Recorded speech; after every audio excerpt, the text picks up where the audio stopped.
Hello అండి, welcome to my healthy cooking. ఈరోజు మన హెల్దీ కుకింగ్లో ధనాధన్ ఫటాఫట్గా చేసుకునే లంచ్ అండ్ బ్రేక్ఫాస్ట్ ఏంటో చూసేద్దాం. నేనైతే ఎలాంటి కుకింగ్ అయినా ఈజీగా ఫాస్ట్గా చేయడాన్ని ప్రిఫర్ చేస్తానండి. మీరు నా ఛానల్ చూస్తుంటే అర్థమైపోతుంది. ఇంకా శివాంశ్ లంచ్ కోసం అయితే కోకోనట్ రైస్ చేశానండి. దానికోసం అయితే కొంచెం ఆయిల్ గాని నెయ్యి గాని వేసుకొని పోపు దినుసులు, పల్లీలు, కొంచెం కాజు ముక్కలు, ఎండుమిర్చి వేసేసి పచ్చి కొబ్బరి, అల్లం ముక్క, పచ్చిమిర్చి, కొత్తిమీర, తగినంత సాల్ట్ వేసి మిక్సీ పట్టుకున్నాను.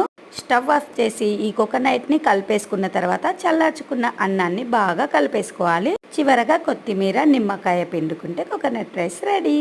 అలాగే ఇలా పన్నీర్ని లైట్ గా వేయించేసి రైస్ లో కలుపుకోవచ్చు అండి, చాలా బాగుంటుంది. నేనైతే ఈ పన్నీర్ ఫ్రై కోసం అయితే కొంచెం బటర్ వేసేసి ఇలా వేయించేసుకున్నాను.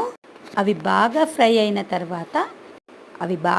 అయిన తర్వాత కొంచెం సాల్ట్, కారం కలిపితే సరిపోతుంది. మేమైతే ప్యూర్ వెజిటేరియన్ కాబట్టి మాక్సిమం శివాన్స్ లంచ్ బాక్స్ లో పన్నీర్ ముక్కలు స్నాక్స్ లో గానీ లంచ్ లో గానీ ఉండేలా చూస్తానండి. ఇంకా ఈ ఫ్రై అయిన వాటిని రైస్ లో కలిపేస్తే సరిపోతుంది. ఇంకా స్నాక్స్ కోసం అయితే యాపిల్ ముక్కలు, సన్నగా తరిగిన కొబ్బరి ముక్కలండి, కొంచెం వేయించిన నువ్వులు, బెల్లం తురుము, ఇవన్నీ వేసి కలిపేస్తే చాలా చాలా హెల్దీ అండ్ టేస్టీగా కూడా ఉంటుందండి. ఒక్కసారి మీ పిల్లలు కూడా ట్రై చేసి చూడండి. నచ్చితే కంటిన్యూ అవ్వండి. మరి మా బ్రేక్ఫాస్ట్ అయితే ఈరోజు ఇడ్లీ, సాంబార్, చట్నీ అండి. ఇంకా చట్నీ అయితే రెడీ అయిపోయింది, సాంబార్ కూడా రెడీ.